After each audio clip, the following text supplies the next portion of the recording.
What you saying, ladies and gents? It is your boy BucketHatSam, and we're back again. It's been a while, but BucketHatSam Talks Ball Podcast, episode 9. We've had a 2-month break. I know we didn't make it to 10 episodes, but we're back every week. And right now, we're on camera. We've improved. The budget's gone up, and we've gotten a big guest. The co-host is back, and he's sat right next to me. What is going on? It feels very weird to be sat here alongside you, not just on Zoom. I have to admit, I don't know if I like it yet. We'll see. We'll see how it goes. Yeah. But you'll remember Mike. People, if you're new, if you're coming from TikTok, Mike is an Arsenal fan, sadly. Of course. So we've kind of got two big teams we're going to discuss with the Baggies and Arsenal. Yeah. And the topics today, I like the fact you agreed to that. But the topics we discuss today is a title race, top 4, relegation battle, and West Brom, because obviously we've always got to have a little bit about the Baggies. But let's get right into it. Oh, this feels weird. But no, start off straight away with the title race. It's been opened straight back up with Manchester City. Diabolical. They've lost one game, let's be honest. But it's now back open. Liverpool have picked up form. It seems like it's at the right time because at the moment they look like they're going to win pretty much every game they play in. And then, it's just put the pressure back on City a bit, whereas 2 weeks ago we were looking at it like game over. City will walk to it, and all of a sudden the pressure's back on them. Yeah, I quite like it, to be honest. It makes it a bit more interesting because when you look back and it's City just going up for it, and to be honest, it's opened up the whole thing, and I think it's now they've still got a play. So Liverpool are 6 points behind with one game in hand. With one game in hand, and then they play each other. Yeah. Which is going to be absolutely amazing. So if Liverpool theoretically win the game in hand and beat City, they are level on points and would be a head-on goal difference. I don't know who. I think I just want it to be close. To be honest, I don't like seeing it being like a one-horse race. Just go one horse. That's a phrase. One horse race. Yeah. I'm trying with the phrases, but go clear. You don't really want it. You want to see Liverpool competing. You want to see other sides coming into it. But I watched the City game against Tottenham, and my only worry for City was it obviously with Pep Guardiola's style, it's going to be high play, high press, and it was the naivety, the fact that they were playing with such a high line against somebody like Harry Kane and Son with the pace. Sorry, Harry Kane doesn't have pace. I don't know why I said Harry Kane has pace, but with the pace they're a good counter-attacking team. When Kane picks the ball up in that hole and starts feeding the runners, and they're a good counter-attacking team. Yeah, but I think, to be fair, Conte's got to get credit for that performance because he let City do what they do, dominate the ball, passing around, moving it quickly, trying to get wide into those areas, and they just sat deep. So that forces those City centre-halves to step up the pitch and create those gaps in behind that when Spurs did get the ball, they exploited. And they really did. It's the first Antonio Conte performance we've really had from this Spurs team. Screams Antonio Conte. Because I think I was looking back, he did this with Chelsea against Guardiola. With Willian and Diego Costa. Yeah. Now he's got Son. Which one's better? Who knows? That's not a discussion. We're going to skirt over that. We're not going to do that. Yeah, because they allowed City had over 80% possession, I think, or around 8% possession, but Tottenham had more shots. It was direct. It's not the most attractive football. Whether Spurs fans will like it, because obviously they got rid of Nuno, but you can't complain about beating. They've done the double over City, which is it's like the typical Spursy thing to do, isn't it? Let's be honest, where they're not doing ideal. They're not having the best of the season, but somehow they do the double over City. But do you know what? This title race and that top 8, it's mental when you look at it. You've got Tottenham, Wolves, how on earth they're in there. Arsenal, West Ham, United, Chelsea, all of them could easily like a mini league, isn't it? Oh, it's mental. So they're all clear. Obviously, the top 2 are well ahead of the rest, and then the rest, it's like a little mini league, and it's just Chelsea have stuck in 3rd, but they also need to find a bit more consistent. I know they haven't played a lot of games in the Premier League recently, but you could argue that they're stuttering a little bit. They're just losing a bit of momentum. They're not really scoring goals. There's no one they can rely on for goals. Oh, Lukaku, 7-touch Lukaku. What's going on? I'm a big fan of Lukaku. Yes, I'm in the right team. In the right team. He's getting slagged off, and I think that the way they're going about it, and all the fans getting on his back and things, I do think he's been poor, but I do also think a lot of it's down to the system because 7 touches, yes, he can go out wide, he can come deep and collect the ball, You've got to feed Lukaku. Yes. You know the areas he likes the ball. I think we've spoken about this previously. He wants the ball in space. The way Chelsea build up is really slow. It's a bit methodical at the moment. And there's no real tempo to it. Like, you get, obviously Jorginho is great and on the ball, so is Kovacic, but they're nice. They're not going to spray a pass over the top and stretch the defence. They're just going to keep it moving. There's no channels. They're just going to keep it moving. And Lukaku wants that space to run into and attack defenders, whereas if he gets the ball when the pitch is all shrunk and it's pressed against them, he's not got enough space. His touch is a bit clunky. Yeah, first touch, he's got a hold of midfielder swiping him or a centre-back swiping him. I do feel for him, and obviously I know I'm always going to back him. Obviously, he's big Baggy's legend. One season wonder, but we'll leave it at that. But I do feel for him. I think he's getting unharshly criticised. I don't think it's helped, though, with the whole Inter situation that's happened since we recorded. It didn't. That's how long ago we last recorded. That's happened, but I do think this has got a recipe for disaster, and I do think Can you see him realistically staying until the end of the season? I can't see how this is going to work out because the system's not going to change. But more likely, this is the Chelsea way. Let's be honest. I'm not calling for Tuchel's head. I'm not saying that for a second, but no Chelsea manager stays more than 18 months. Yeah. They're gone. So probably more likely Tuchel will go before then. I think we'll see. It'll depend on the Champions League performance. Obviously, they won it, but if they don't get past, say, the quarters, he's 10 points behind in the league, then all of a sudden, his job is in jeopardy because we know what Abramovich is like. What completely surprised me, though, I was looking at the league earlier. I think Chelsea, for some reason, I don't know. Obviously, they've not been winning many games, but they've lost the same amount as Man City. They've just drawn so many games, which it really shocked me. But it's what you said, they're not scoring goals. They're not. No, there's no consistent goal scorer. And then they can't defend at the moment because every single Chelsea defender seems to be having contract negotiations. Yeah, and a few injury issues. And then injuries. James, Chilwell. I think that's really hurt them. Yeah, because those two were on fire at the start of the season, both attacking down the wings in the same team, and then they lost Chilwell first, then James, and then all of a sudden that dynamism's gone a bit from their game. It's a bit slower. Marcus Alonso's not getting up and down the same. There was question marks about whether he was good enough about 5 years ago, so I don't know how on earth he's an okay player. He's not. Oh. I'm sorry. He's not good enough. Let's be honest. He's not good enough. His legs have gone. Conte loved him. Yeah, about 5 years ago. Well, it's an exaggeration, but the only reason why he's in this side right now, he's a system player. He suits forward at the back. He can't play forward at the back, and they have been playing forward at the back. They've been trying it recently. He's not defensively good enough, and he was good enough attacking wise when he had the legs for it. Yeah, he's dropped off a bit. I don't know if I'm being harsh here. I don't think he's awful.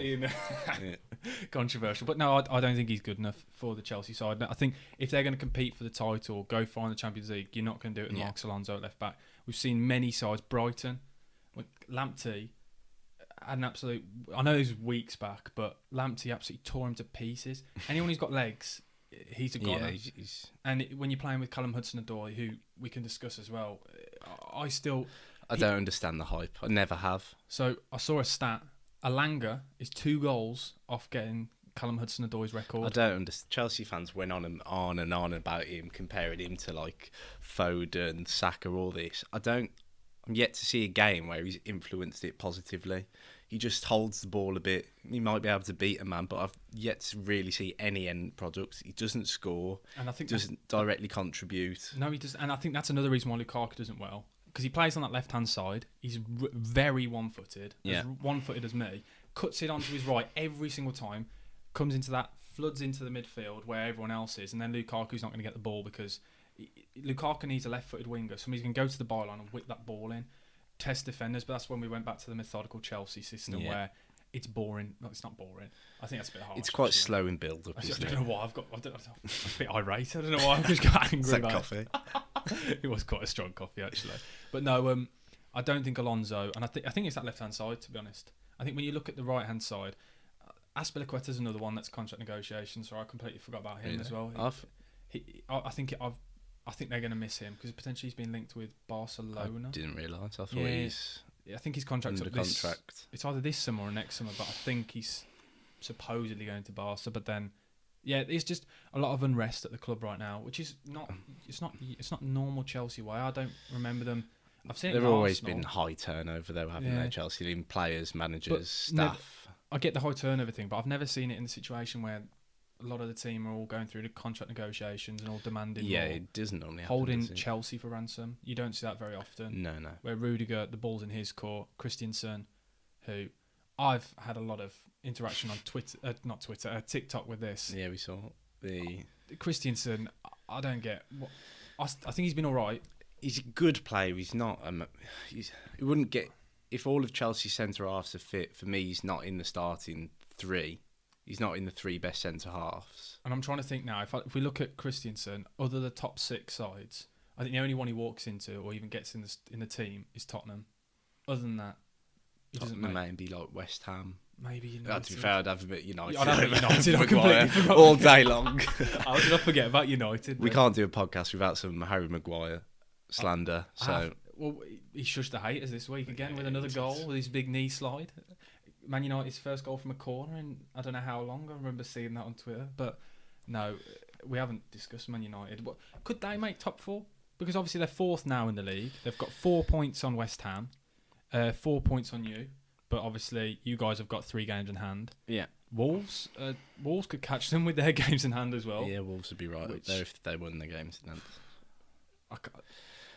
Credit to Bruno Lage and Wolves really, because with the squad, they're just grinding out results. They're not scoring goals, but they just don't concede goals. Like Jimenez looks a shadow of himself, and yet they're still getting results. They're 7th in the table. Who'd have thought after getting rid of Nuno and then barely bringing anyone in? Who have they signed? Didn't. Well, this is the thing. I know it's the Wolves' way of. I don't mean this in a nasty way. They sign nobodies, and then you all go, "Who on earth is this?" And then they just turn them into these these 17-year-old Portuguese players who are absolutely unreal. And I just it kills me to say I thought they were going to get relegated. And I think a lot of people. I thought they were going to be in a bit of trouble. I'm pretty sure actually I predicted them one above the relegation zone. This is how mental it is. I predicted Norwich to finish on a YouTube video. That's shocking. And I haven't had it. I shouldn't have said this because I hadn't had anyone notice that.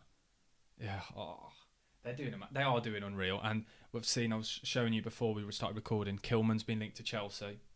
Yeah, should be in the England squad, 100% over Tyrone Mings. Yeah, left-footed centre half. That's basically the only reason Mings is in the squad. So now there is a better defender who is left-footed. He should be straight in the bin. He has to make that squad, and if he doesn't, then I'm knocking on Southgate's door myself. But Tottenham, could they? I know we discussed about them earlier. It's Spurs now. Yeah, but this is you. They're Spursy. See, okay then. Top 4 then. Who's making that 4th spot then? I'm going to clip this so we can. Previously, I said Arsenal, so I've got to stick with Arsenal. And you saying it with chest, and you believe it. I've got to speak it into existence, but yeah, manifestation.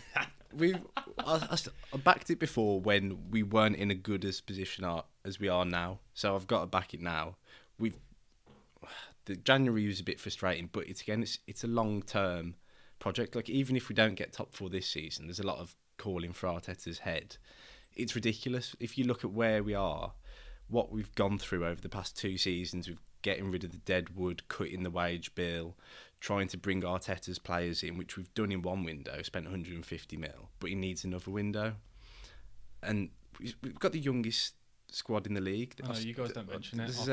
There's a stat, the youngest 11 league teams fielded, starting 11s, we're all of them. Clear, yeah. So like we're on. If we get 4th this season, it's massive. It's way ahead of schedule, and then you get the financial investment. You get even more sponsorship. Everything. The squad gets improved. The players you can attract then instantly. But we've got a good chance. United's a bit of a funny one because they're sitting in 4th now. They haven't played well, yet they're still there. Well, that's coming on to my prediction. I can't believe I'm saying this. United will get top 4. I think United will get 4th spot, and I think the reason why we've slandered United a lot this season. I will slander United till I'm blue in the face because 4th is not good enough for Man United. It's not. So I can still slag them off and slander them. I think 4th spot they will get because the depth of their squad, and they have got Ronaldo. Yeah. They've got Bruno Fernandes, who's finally... These last 3 games, he's looked finally coming back into to it, what he was. And if you watch that Leeds game, Man United, they grind out a result. They fought for the first... I actually saw players fight. And I thought, okay, this is a United side. Not of old, nowhere near. But they actually fought. And it's such a United thing to do. The fact that they're sat in 4th now and they've been playing so poorly all year. It's a bit worrying. The fact they're still in the top 4, I think is ridiculous. But the only reason why I don't think Arsenal will get it, I'm sorry, I don't mean this directly to you, don't. Is you've got Nketiah and Lacazette. Squad, that's your biggest problem. It's a glaring issue, and it's obvious to see if you watch us for 90 minutes. There's no presence up front. Lacazette's good off the ball. He'll work hard for you. He'll hold it up. He'll bring others into play. But the amount of times where we're getting into wide areas, cutting balls back in, and Lacazette's either not in the right place, he's putting them straight at the keeper. Like we were linked with Vlahovic. If he's in that situation, you'd expect him to bury them every single time. And he started life at Juve, like scoring goals. And then you see Aubameyang scoring a hat-trick on the weekend. And I get the whole principle of letting Aubameyang go. I understand the whole premise of it all. Was it the right decision? People can argue it's to be in the face, but you had a goal scorer. I know he hadn't shown it, but deep down he's a goal scorer. Yes, he is. He's a brilliant goal scorer, but he was never a number 9 for Arsenal.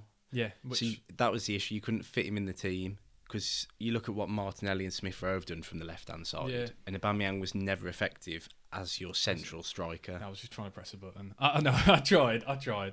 But I get, obviously, when you said you were linked with Vlahovic and things, obviously it's a glaring problem that you needed a new striker, but it's not as simple as getting a new striker in Jan. So I think it was sensible. Yes, yeah. But at the same time... Because you'd have rushed in Jan, you might have overpaid, it might not be the best fit. The whole cycle begins again. But then I also think, playing devil's advocate, this was a big chance to make top 4 when everyone else in that race is wounded, and this was I think if you had a striker, you'd be clear favourites. And I think if you would have spent, and I know it wasn't the long-term plan, but you could have been ahead of schedule. So it's a really interesting debate whether you should have or shouldn't have, because obviously hindsight's a brilliant thing. I think that's why this question's being asked about, should we have spent it to then push? But no one expected us to be in this race, really, at the start of the season. Yeah. So this was never, like you said, it was never the plan. It was always reinvest in the summer. So to rush, say, a big signing, because what Vlahovic would have been 70 million, we've been linked with Calvert-Lewin and Isaac, you're talking 60, 70, 80 million pounds. That's a big commitment in January, halfway through a season, to bring him into a squad. Yeah. So I think it probably is the best playing the long game here. Okay, then if you were to pick a striker in the summer, if you could have picked a striker in Jan and you'd have paid the right amount, if you had to pick one player to wear that number 9 shirt for Arsenal, what striker would you have got in January for Arsenal? I think I would have got Vlahovic, but obviously that was off the cards. But if you could have, I'm saying so you would have gone for Vlahovic. I think so. I've seen a couple of highlights of him. He just looks like an absolute. He reminds poacher. me a lot of Haaland. With his build, because he's so powerful, he's ridiculous. And he just slotted straight in Juve, debut goal, took it like it was nothing. I think he's so young. He's 21. He's built like that. He's that strong. I think a lot of it as well is that slick hair. He looks like an action man figure. Like he doesn't look real. He looks like a robot. But no, he. But realistically, I quite like the Calvert-Lewin link. It's a bit of a strange one because you always think of like Arsenal playing with football, and he's probably not best at that on the ground and link up play. But if you look at us now with this Arteta system, we isolate in wide areas, and then you leave it up to Saka or Martinelli or your overlapping fullbacks. So it's always in wide areas you're creating. So if you're like we discussed with Lacazette, the pullbacks and stuff, he's just not there. If that's Calvert-Lewin, all of a sudden you've got an aerial threat. You've got a threat first time finishes on the floor. I think as well with his pressing as well. His pressing from the front, I think, would be good. I like Calvert-Lewin. I've been a big fan of him, and I think he is massively underrated. But then a lot of people say I massively overrate him. I have him in my top 3 strikers. I think he's very good. It's just he's yet to have a 20-goal season, isn't he? He's always at like Everton. Yes, yeah. That I know, and a lot of people then come back, and I've said this before. Lukaku got 20 goals at Everton. That was a different Everton. Yeah, that was a different beast. That's a long time ago as well. The fact that he's putting up the numbers he is every season, 10 plus goals. Obviously, he's been this season. He's very injury prone. I get that. He has an injury every season, but it seems to be every striker does. Like, you look at Harry Kane. Yeah. Every striker has an injury every season. Aguero did. So I think if I was the Arsenal boy, I'd have gone in for Calvert-Lewin. I think it makes sense. Because I'm a It fits the fan curve as well, putting him alongside the English Saka and Smith Rowe and the age thing. Yeah, he can't be... I don't know his age. I think he's about 23, 24. He's one of those players that... I know he's around about that age, but he seems to have been around for yonks. I'm going to ask you a question then, because I think we skipped over the title race a bit. Yeah, I was trying to dodge it. I was trying to dodge the answer, because... Will City regret not buying like a number 9? And if not, who do you think will win? Will it come back to haunt them that they haven't got a number 9? This is a big question. I think City will still trounce the league. Trounce it? I still think they will be fine. And the reason why I stand by this is City are a different beast where they can go 16 games and beat it. And they've lost 3 games. Yes, they've lost more than Liverpool have. Liverpool lost 2. And Liverpool, yes, they now have that depth in the front line. The question that there's been around them for a long time. But I think the overall depth in the entire squad, if there's an injury to Thiago, Fabinho, Virgil van Dijk, or even an Alexander-Arnold, they're completely screwed. See, I think Van Dijk and Trent, yes. I think the midfielders, if it's one, Fabinho. I think Fabinho's been really good. Thiago hasn't. See, I still really like him. He's not starting every game, so you can't. He's not that. If he's out, I still think he's integral to this side in everything he does. And I don't know if I'm deluded with this. I think Henderson's far more integral to Liverpool. Absolutely, yeah. Actually, when I say it out loud, I'm still going to say I think Thiago. Henderson would be a much bigger loss. Well, yeah, he's a leader. Arguably, as much like on Fabinho's level in that midfield. No chance. Fabinho or Henderson? No, I'm not saying who's better. No, I didn't say who's better. Who's more integral to that side? I'd argue Henderson. Seriously? Yeah. That's crazy. Fabinho, he is huge for that side. Whether he's playing defence or midfield, the way he defends and it allows the team and those flair players to progress, it allows Salah, Mane, Diaz, Jota to stay up because Fabinho can just cover that entire... Yeah, defensively he's far better. And he moves the ball so well. He just moves it on, lets the flair players like Thiago then come into play. I know you're not a fan, but I'm a fan of Thiago. I'm not buying that he's been massive for Liverpool. I think he is huge. I think the reason why people like to argue is against because he's not being as good as everyone expected, but I still think he is huge for that side. Harvey Elliott's another one. He's good that he's back. I really like him. I think Liverpool could give him a real run for their money. I think they could, but I still think City will still, no matter what, because we're expecting Liverpool now to Man City have lost 1 game now in it's like 13, 14 games. Yeah. They slipped up against Southampton and they drew. Yeah. You're asking a Liverpool side to match Man City's form, or even do better it. I think they're quite capable of matching it, as we've seen over the past 3 or 4 seasons. They can't just match it. They've got to do better. They've got to expect City to slip up again. But that you've got to take, but you've always got to expect that they're going to slip up. Like we said, we discussed at the top, if they win their game in hand and beat City, they'll go top on goal difference. Yeah. So if they win the game in hand, the title race is in their hands, Liverpool. But you're asking Liverpool to win at City. It's at the Etihad, isn't it? I don't know where it is. Oh, I can check. Do you know what? I can carry on talking whilst I'm looking. But I think the biggest thing as well is the Champions League. It's at City. Yeah, I thought it was at City. I think the Champions League is huge as well with the fact that there is no pressure on Liverpool to win it, whereas this whole cloud of the winning Champions League is over Man City. Yeah. And I think if they start progressing, what would Pep focus on? I always think Pep will focus on the league. But there's a pressure. I know there is, but I don't. I think the pressure is from ownership. I don't think Pep will. And he's got the squad where even if he did want, he could focus on either. Like he's putting out Mahrez and Gabriel Jesus in the Champions League when they're not even playing in the Premier League. It's just ridiculous. It is mental. You when can you put look at it. like Stones and Ake playing in the Champions League. Zinchenko has been really good for them in the Champions League. They're barely getting a game in the Prem unless they're being rested like against Norwich's and stuff.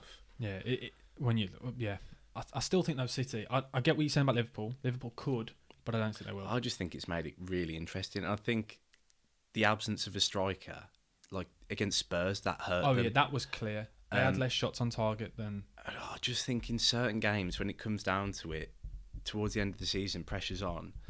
If teams are sitting there against you, results will matter for every team. They'll matter for top 4, they'll matter for top 6, they'll matter at the bottom. If you can't put a ball into a box occasionally and ask questions. That's what City do. They in that Spurs game, all they kept doing was whipping balls in. There's no one in there. They were screaming for somebody like Kane. Exactly.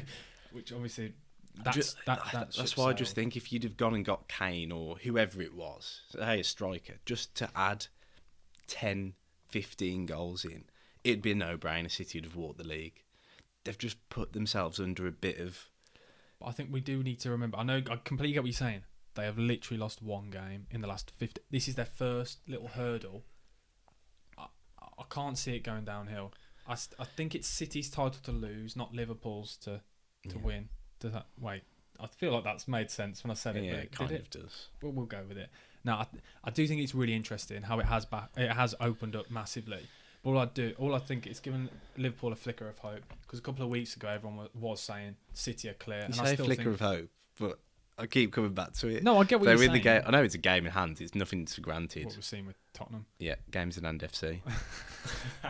Can we just drop in the line? Do you want to say it? No, you go for it, because I know you want to. I can't remember it exactly. I think Spurs was 7th and they had 3 games in hand, and once they played their 3 games in hand, they were 8th. They were 8th. Yeah. It's a funny stat. Spursy that. I did enjoy that stat, but then Tottenham have shown this weekend they can still easily, like they've basically just shut me up there. Like, we can joke about that stat, but they could quite easily fly up the league.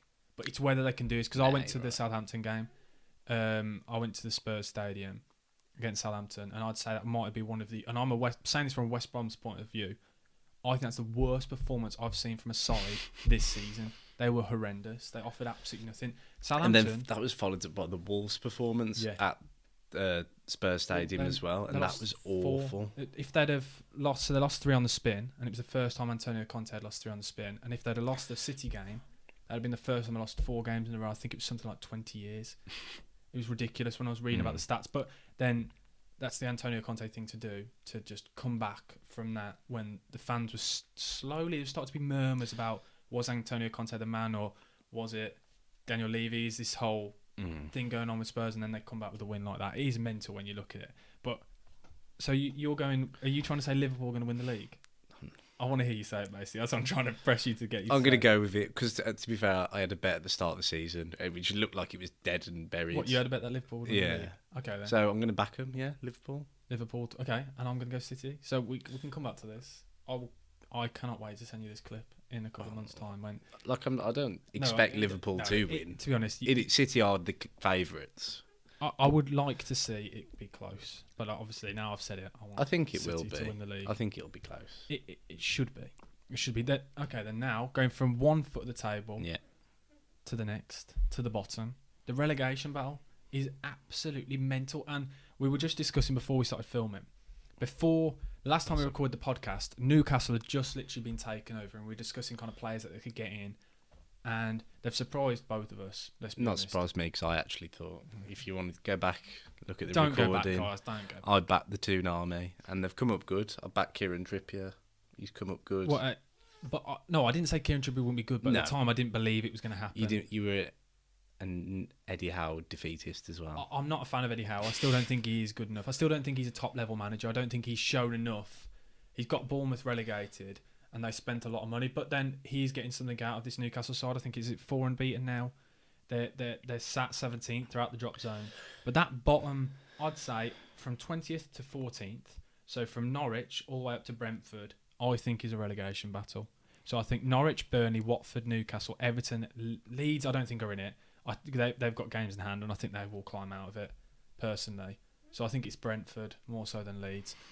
Brentford have lost, is it 7 now? Yeah, Brentford are in real trouble. Brentford could easily get relegated. Obviously, I watched that game the weekend. Obviously, coming to Arsenal, it's not easy for them, but the contrast from the first game of the season, obviously emotions are going to be high. And I did enjoy that first game. Yeah, whatever. That was brilliant. I don't want to talk about it. But emotions are going to be high. First game, home crowd, obviously it's going to be big, but they just look like they've lost all their intensity. They don't look like even really challenging in games. Like, it's just, they'll sit there And it's like they're still playing that Championship brand of football. Oh, they really are. But at the start of the season, they were all working and the intensity was there. But now it's dropped off a bit. The squad's looking a bit bare. Obviously, there's no Tony, there's no Mbumo. It's looking a bit bare. Then it's just they look like they know they're going to lose every game.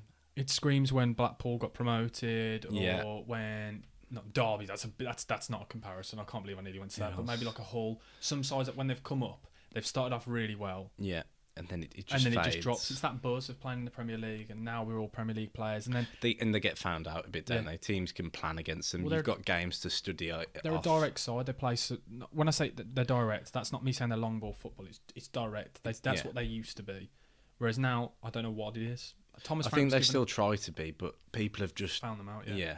And then Thomas Frank was given a contract extension, and then it's all gone to pot.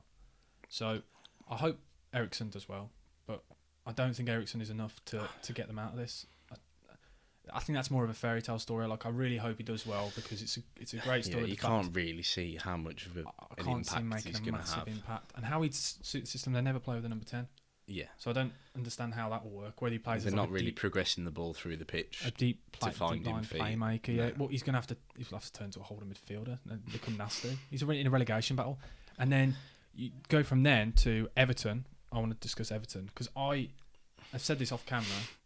I think Everton could get relegated very easily.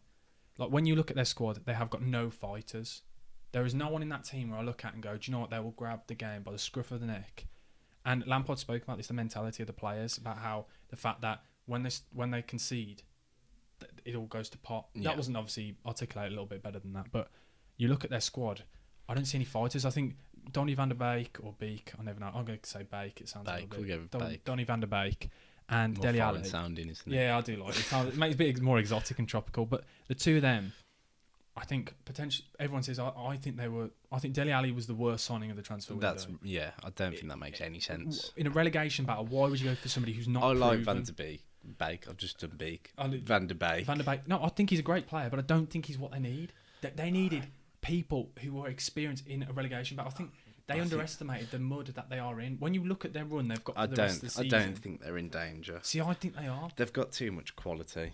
They might have too much quality, but when you put Van der Beek in there, and then you've got Calvert-Lewin and Richarlison. Richarlison's a great player, and he works hard. And they have got some really. I think good Michael players. Keane's a solid defender. I think there's a lot worse teams below them, and they will pick up points. It's not going to be easy for them, and like we've seen, they're not winning games currently, but they'll pick up points. They'll get a win. They'll get a few draws, and then all of a sudden they're safe.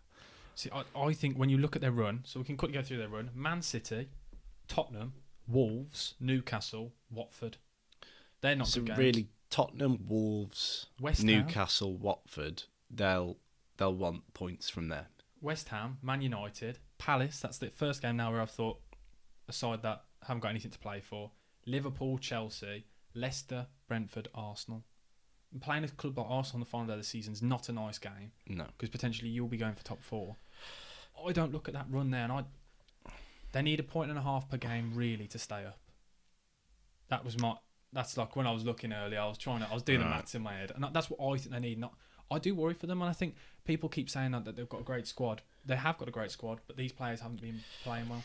I just can't see the others picking up more points than them. But then Burnley have turned their form around. It's one game. It's not one game. They've some good results recently. When you look at Burnley, Burnley have had some good results. They've obviously Norwich are gone, aren't they? They had a little bit of a revival under Dean Smith, but they've played the most games out of everyone down there. They're really to the bottom. So Norwich are gone. Okay, there we go. So Burnley have beaten Brighton. They drew with Man United. They drew with Watford. They drew with Arsenal. I think that's some good results. They're picking up points. The fact they're getting a result against Arsenal and United, 2 points in those games. I know they're draws. Obviously, they need wins, but I think they're on the up. Newcastle, I think now, and even though I did say it with Chest earlier on in the season, that's what they were relegated. But I think the way they're going right now, the St James Trippier being out to worry, but I think they've now got enough quality. Well, Joe Linton, like Zidane in the midfield. I really, really like Dan Burn as a signing. I think that's such clever business because he knows what he's doing in the Premier League. He's strong. He's good in the air. look, I think it was your boyhood Newcastle fan. Yeah. I think it's just a really, really smart pickup, and it made perfect sense. And you can see like their back line now is just so much calmer, so much more solid. Even Matt Targett, as a player who wasn't flourishing at Villa, but he's at that level where he was at Southampton, where Villa were last season, 2 seasons ago. He fits that team perfectly now. And now there's a bit more confidence, and then playing a bit more progressive style. You're getting the best out of Jonjo Shelvey, a player who we all know can, on his day. I'd be interested to see what this Bruno Guimaraes is like, because I haven't seen him. I'm glad you went pronunciation then. But he's quite highly rated, playing well at Lyon, and then he's cost a lot of money, so it'll be interesting to see. He hasn't had much minutes yet. No, they're slowly like feeding him into the side, but I think they're okay, because we've seen now they're getting some really nice results going. Willock is a changed player recently. Willock is now finally looking good. Because he's got more quality around him, whereas before he was just doing a lot of running and not a lot else. But it's the three in the middle, isn't it? Yeah. He wants players in the middle. Eddie Howe is all about dominating the midfield, and Jonjo Shelvey, Willock, and Joe Linton, a very weird three. If you'd told me that at the start of the season, I'd have laughed at you, but it's working. Yeah. Joe Linton, how on earth he's turned into a centre midfielder, I don't know. But I love it. I'm all for it. I love him.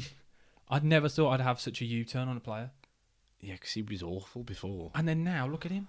I absolutely love him. Yeah, he flies into challenges. People. Yeah, he loves it. I saw him squaring up to Dele Alli a couple of weeks ago, like screaming in his face. And I thought, do you know what?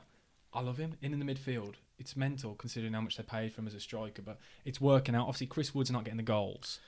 But I think they've got players like Saint-Maximin and other players who now can chip in. That's it. It's like before it was just like individual players in a crappy team. Really, just relied on Wilson. Whereas now there's a bit more quality collectively, so they're all pushing each other. Like Willock's looking better. Saint-Maximin even looks better because there's probably some more space for him because of other people. Even Chris Wood, he's not scoring, but he's a threat. He's someone to think about, and he's always like working hard. He'll always like challenge for the ball, even if he's not getting the goals.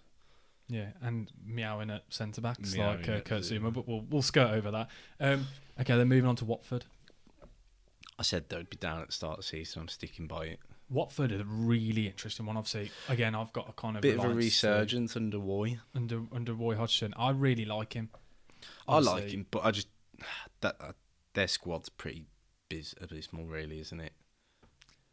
We laugh at someone we know for Craig Cathcart. Got him in for FPL, and now they're getting clean sheets left, right and centre. Watford are. Like, defensively, he's changed it round, which is what you know they'd do. It's just whether they can chip in with enough goals. Yeah. I think they'll be close, but I do also believe they will get relegated. I think they're getting down, yeah. Okay, then. And then Burnley. I think the bottom three now, I think they're the three going down. You don't think Weghorst and Maxwell Cornet and Dwight McNeil can turn it round? Because possibly. If there's any, I think it's Burnley or Brentford. Burnley or Brentford as a third side. As the third side. Okay, I think Brentford could easily get pulled into it. I don't know if Leeds are safe. I think I think I saw enough. I think Leeds the only side in that bottom four. I know obviously Burnley have just gone. Sorry, bottom 5 or 6. I know Burnley have just gone and put 3 past the side. I think I've seen enough of Leeds, even in that game against United, where they can put goals past sides. They can, but they also ship goals like no other side. They've got the second worst goal difference in the league, only to Norwich. But you know you're going to get that with the Bielsa side. But they're always, even if they play well, they can lose games. Yeah. I just think Leeds are fine. I don't know. This might be the Bielsa bias in my head, subconsciously just backing him as.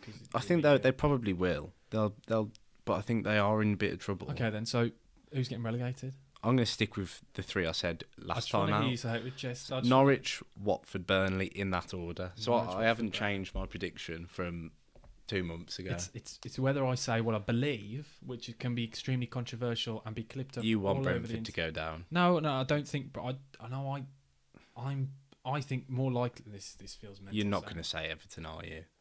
No. I think we're underestimating how bad a situation Everton are in. Lampard has shown no new manager bounce. I can't say Everton. Go on. I can't. I haven't got the kahunas to say it. So I'm gonna go for Norwich, Watford, Brentford. Okay. I think Burnley are fine, and I say it all the time. Burnley, it is... Shout out to Weghorst. Weghorst, what a player. Boy. I love him. I'm obsessed with him. He runs so weirdly because of his height, but he's the way he is on the ball, considering he's so tall, his close control is absolutely mental. I like to liken myself to him a bit, obviously. Quite a lanky player. Great on the ball. Throwing your body around. Throwing the body around. We're very similar. I'm kind of... No, I'm not in a relegation. I'm not a relegation dog. Like, I can't really battle, can I? I'm not really. But we'll pretend I am. Okay, then. So we've got our relegation battle, and then... It's that time. It's that time. It's that time. Where do we start with the Baggies? Where do we start? Obviously, you all know I'm a West Brom fan, and I thought we'd just quickly discuss it because... Boing, boing. We are in a really bad place, and obviously, parachute payments. We've got our last parachute payments this year because, this year coming, and it's crazy when you look at it. I really worry. There are 5 players in our starting lineup that are all leaving in the summer. You've got Carl Bartley, I think his contract's up at the moment. You've got Sam Johnston, who's leaving. You've got Matt Clark, loan ending. Malumbi, loan ending. Andy Carroll's contract's up. And there's somebody else. I think Livermore might have extended his contract. I'm not sure. But 5 or 6 players there that are all leaving. And we're not going to invest. And I've tried to bat West Brom until the end of this. Until I'm blue in the face saying we're going to make the playoffs. I really worry now. And I genuinely believe we will become a mid-table championship side. And I stand by it because we can't invest now. There's too much risk in investing in the squad to get promoted. We're not going to do it because the owners don't back the players. They don't spend money. We spent no money in the summer. No. There's no ambition. And I feel like I'm turning to a broken record, but I do genuinely believe we are going to become a mid-table championship side. Because you look at the squad is simply not good enough. We got turned over by Luton on the weekend, and all respect to Luton, they're doing an absolutely great job. They're having a great season. But the two of them should not be comparable. You look at Luton's record signing is £1.5 million. Sluga, their goalkeeper. Obviously, the rest are all what's the word when they don't release the amount? Undisclosed. Undisclosed, not unconditional. I was trying to think of the word. Undisclosed. But £1.5 million. We've got players in Zohore, 10 million in the reserves. Zohore, like how that's just mental. Then what makes my blood boil the most is our free agent, the player that I wasn't happy about signing, Andy Carroll. He's probably our best player right now. Yeah, at the club. He looks amazing. How on earth the most injury-prone player in our squad looks the sharpest? He's the only player who looks like he's bothered. I think that is partly testament to how rotten this current squad or group of players are. Yeah. And it's been that case for probably 5 years now. Slow demise, slowly falling. So all these out-of-contract players and all this, I don't think that's necessarily a bad thing for Albion because you're clearly not going up. Oh, no. It is time to rebuild. I agree, but how are we going to do it? I will come on to them. Sorry, I'll let you go. Sorry. I can't help it. I just don't... This owner is shocking, really. What he's done is awful. Because you look at... Obviously, there's much worse owners, but from being where you were in the Premier League, and he spent a bit of money in the Premier League. Yeah, not enough. Again. Not enough, but he tried. It's then just been like slowly nothing. The squad's aging, getting worse. They're all still on this big money. There's been no investment in new, younger players. Dean Garner hasn't worked out. Then they've sold Pereira for next to nothing. It's just been really, really poorly run, poorly managed. Youth players going for nothing. We can't hide. If you look at all those youth players that have gone on to bigger clubs, if you were bringing them in now and replacing those out-of-contract players with these promising youngsters, then all of a sudden... But, like, he's just sucking the soul out. If you look at the Hawthorns when it's... We can't sell that. 8,000, 6,000. It's crazy. It's ridiculous. I went up recently and I've never seen anything like it. It's a sorry state of affairs, really, because there's no end in sight either. There's no light at the end of the tunnel. He doesn't look like he wants to spend money. It screams a Stoke or a Swansea or sides like Birmingham City, Blackburn, all these clubs that have come down from the Premier League. The parachute payments end. And they don't want to spend money. And you can't then spend money with FFP. Then you're stuck in this rut, is it? The rut, yeah? Yeah, rut. I don't know why I'm struggling with words tonight. In a rut where you can't, if you go for it, you'll end up like a Derby. Yeah. And you've got to make it. You become a mediocre championship side. And I that's what this screams of. Mediocre side. And Steve Bruce football, it's hard to back. It's hard to get behind because it's Val. It's just a different version of Val football. It's not the most exciting. But then what can you expect? There's nothing you can do with this crop of players. Well, I think you need to clear out. You need to clear out the ones that were there in the Premier League. You've seen, there's a few bad eggs. Like Snodgrass won't have been good to have around the dressing room if he's on his big wages. Sam Johnson's had a fallout now. Like those ones, you need to get rid of.